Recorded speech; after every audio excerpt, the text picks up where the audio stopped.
Imagine कि आप founder हो एक $200 मिलियन स्टार्टअप के, जो अब राख हो चुका है। आज हम एक ऐसे स्टार्टअप की बात करेंगे जिसका नाम है डंजो, जो हमारी आंखों के सामने स्टार्टअप इंडिया का झंडा लेके आया और कुछ ही सालों के अंदर हमारी आंखों से गायब हो गया। डंजो ने बहुत कोशिश की ऐसी प्रॉब्लम सॉल्व करने के लिए जो शायद एग्जिस्ट भी नहीं करती थी, और अब इनका नाम भी इतिहास के पन्नों में एग्जिस्ट नहीं करने वाला है। Hello everyone, welcome to this video. मेरा नाम है अजय सिंह शेखावत और आप आज की केस स्टडी देख रहे हो इनविंसिबल आयन चैनल पे। आगे बढ़ने से पहले हमारे चैनल को सब्सक्राइब कर लो, क्योंकि मैं ऐसी ही केस स्टडीज लाता रहता हूँ। आपके एक सब्सक्राइब से हमारी बहुत हेल्प होती है और मैं और अच्छा कंटेंट लाने की कोशिश करता रहूंगा। तो चलो अब डंजो की बात करते हैं। आज की वीडियो में बात करने वाले हैं डंजो की राइज और डंजो की फॉल की। जब ये स्टार्टअप इंडियन मार्केट के अंदर आया था तो इन्होंने तहलका मचा दिया था। सारे लोग इसी की बात करते थे और इसी को डाउनलोड करते थे। इन्होंने एक प्रॉब्लम आइडेंटिफाई करने की कोशिश की और हाइपर लोकल मार्केट के अंदर ये डिलीवरीज करते थे। तो आज हम डीप डाउन करेंगे कि इनकी जो हम्बल बिगनिंग थी 2015 के अंदर, उनका मेटेओरिक राइज और फिर इनका डाउनफॉल। डंजो की स्टोरी हमें बताती है कि कैसे स्टार्टअप बहुत ज्यादा अनप्रेडिक्टेबल है और आप अगर स्टार्टअप वर्ल्ड के अंदर आ रहे हो तो आपको एक रोलर कोस्टर राइड के लिए तैयार रहना पड़ेगा। तो आज हम बात करेंगे कि डंजो का क्या कॉन्सेप्ट था, उन्होंने कैसे सक्सेस देखी, क्या उनके फेलियर्स रहे, उन्होंने क्या सीखा या नहीं सीखा, उन्होंने कैसे एक मेटेओरिक राइज लिया, उनको क्या क्या चैलेंजेस आए और कैसे उसका डाउनफॉल हुआ। और आप अगर एक स्टार्टअप एंटरप्रेन्योर हो या मार्केटर हो, ये वीडियो आपके लिए बहुत ज्यादा वैल्यूएबल है, तो एंड तक बने रहना। The Dunzo concept. याद करो जब लास्ट टाइम आपको किसी भी चीज की अर्जेंट रिक्वायरमेंट थी और आपके पास एनर्जी नहीं थी या टाइम नहीं था बाहर जाके वो चीज लाने के लिए, Dunzo was suppose to be the solution here और डंजो इसी चीज को सॉल्व कर रहा था। डंजो के ऊपर आप ग्रोसरीज, मेडिसिन या कोई भी पार्सल सेंड करना होता था, उसको मिनट्स के अंदर अपने ऐप पे बुक करके सेंड कर सकते थे या मंगवा सकते थे। और ये छोटी सी इनकन्वीनियंस को डंजो सॉल्व करने में लगा हुआ था। वो चाहता था कि आप अपने घर पे ही रहो और आपकी जितनी भी प्रॉब्लम है वो डंजो सॉल्व करेगा अपने सॉल्यूशन से।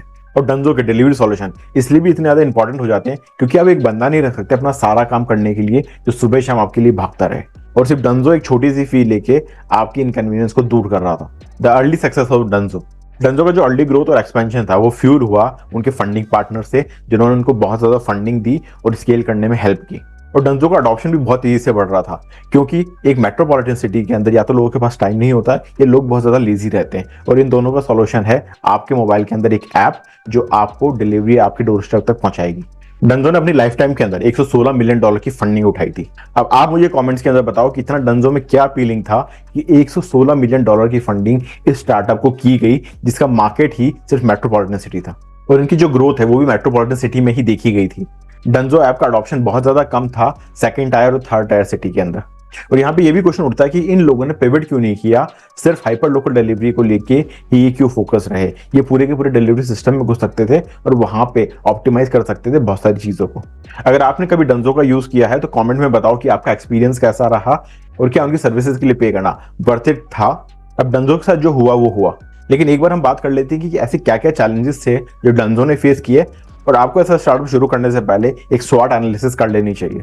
जो पहला चैलेंज मुझे लगता है कि कंपटीशन इतना ज्यादा था इस सेगमेंट के अंदर कि डंजो को मात खानी पड़ी। आप चाहे स्विगी की बात करो, जोमैटो की बात करो या अमेजोन की बात करो। अगर हम स्विगी या जोमैटो की बात करें तो उन्होंने फूड डिलीवरी कैटेगरी के अंदर डंजो को पछाड़ ही रखा है और बाकी सारी चीजें आपको फ्लिपकार्ट या अमेजोन से डिलीवर हो ही जाती है। तो डंजो के लिए अपना नीश कार्व आउट करना बहुत ज्यादा मुश्किल हो गया था इस मार्केट के अंदर जितना ज्यादा कॉम्पिटिटिव था।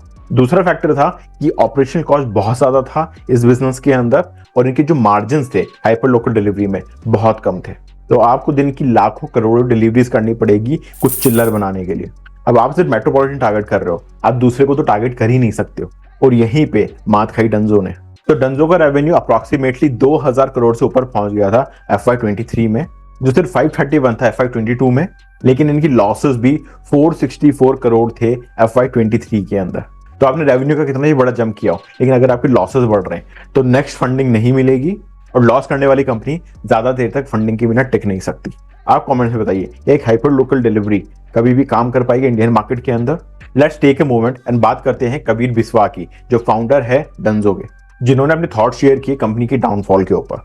इन्होंने बोला कि मार्केट के अंदर बहुत जल्दी आ गए और मार्केट इनके लिए रेडी नहीं था। अरे भैया, इसी को मार्केट रिसर्च बोलते हैं, पहले करके आते। क्योंकि अगर डंजो सक्सेसफुल हो जाता तो यही बोलते कि हमको फर्स्ट मूवर एडवांटेज मिला इसलिए हम सक्सेसफुल हैं और मेरी लीडरशिप क्वालिटी के तो क्या ही कहने। यहाँ पे मुझे लगता है जो इंडिया में इन्वेस्टर्स हैं उनको भी सोच समझ के फंडिंग करनी चाहिए किसी भी स्टार्टअप के अंदर। क्योंकि जो लॉन्ग टर्म फंडिंग होती है कि पैसे डालते रहो कभी तो प्रॉफिटेबल होगा, ये शायद एक टेक बिजनेस में हो सकता है। और डंजो जैसे स्टार्टअप टेक बिजनेस नहीं है। सिर्फ एक ऐप बना लेना टेक बिजनेस नहीं होता है। यहाँ पे टेक तो सिर्फ आपका काम संभाल रहा है, एट द एंड आपको ऑपरेशंस के अंदर जाना ही पड़ेगा। लेकिन अब सवाल ये आता है कि क्या ऐसा गलत हुआ डंजो के साथ जिसकी वजह से उनको डाउनफॉल देखना पड़ा, जो डेफिनेटली कबीर विश्वास ने रिसर्च की होती तो उन्हें पहले ही पता होता। और क्या लेसन हम as a founder, as a business owner, as a investor सीख सकते हैं इस पूरी स्टार्टअप स्टोरी से।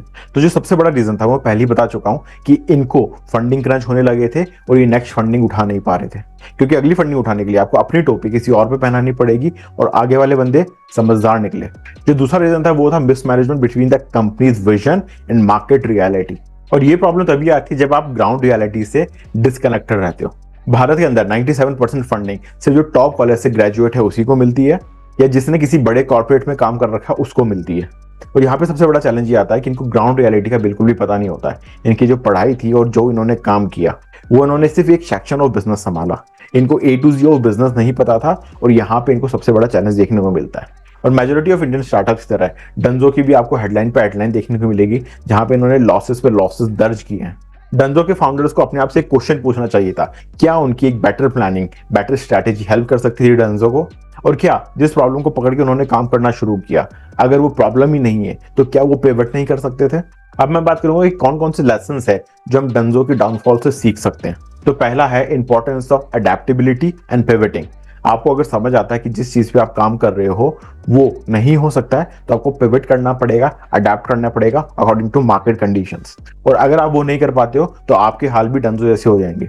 दूसरा, अगर आप भारत के लिए बिजनेसेस बना रहे हो तो आपका जो बिजनेस मॉडल है सस्टेनेबल होना चाहिए और आपके पास एक क्लियर ब्लूप्रिंट होना चाहिए कि आप उसको कैसे प्रॉफिटेबल करोगे। और आज के टाइम पे बहुत सारा डेटा तो आपको फ्री मिल जाता है। तो आप किसी भी बिजनेस में जा रहे हो, कोई भी नया आइडिया सोच रहे हो, पहले रिसर्च करो फिर उसके अंदर पैसा लगाओ। और मुझे लगता है इंडियन इन्वेस्टर्स को भी बहुत ज्यादा सोचना चाहिए कि वो अगर किसी भी ऑपरेशनल बिजनेस में पैसा डालते ही जा रहे हैं तो वो प्रॉफिट की तरफ नहीं जा सकता है। टेक बिजनेस अलग होता है और एक ऑपरेशनल बिजनेस अलग होता है। आपको एक डिफरेंशिएशन करना पड़ेगा कि आप किस बिजनेस के अंदर पैसा डाल सकते हो बार बार, ताकि कहीं पे जाके वो प्रॉफिटेबल हो जाए। और एक छोटा सा बच्चा भी देख के बता सकता है कि डंजो एक टेक कंपनी नहीं है, वो एक ऑपरेशन लेड कंपनी है जहां पे आपको डिलीवरीज करनी पड़ेगी फिजिकली। अगर 50 रुपए में से आप 40 रुपए डिलीवरी पार्टनर को दे रहे हो तो आपको पर टिकट सिर्फ 10 रुपए बन रहे हैं। और मार्केट को देखते हुए कितना स्केल करोगे कि आपको वो 10-10 रुपए भी प्रॉफिटेबल हो जाए। तो यहाँ पे आप 10 से मल्टीप्लाई करो अपने वॉल्यूम को और उसके बाद डंजो जैसे बिजनेस में पैसा डालो। डंजो की स्टोरी तो प्रीमेच्योरली एंड हो चुकी है और डेफिनेटली इस स्टोरी से जो इन्वेस्टर्स हैं, जो एंटरप्रेन्योर्स हैं, उनको देख के कुछ ना कुछ समझ आएगा कि इंडियन मार्केट कैसे वर्क करता है। जो हाइपर लोकल मार्केट है इंडिया के अंदर वो टफ नट है क्रैक करने के लिए।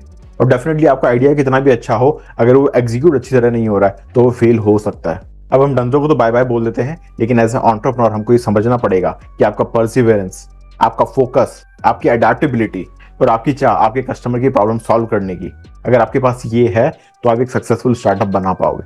अगर आपको ये वीडियो अच्छी लगी तो प्लीज इस वीडियो को लाइक करो, कमेंट के अंदर बताओ इंडिया के अंदर कौन सा स्टार्टअप है जो बहुत अच्छा कर रहा है। मैं मिलता हूं आपको नेक्स्ट वीडियो में। टिल देन, जय हिंद, जय भारत।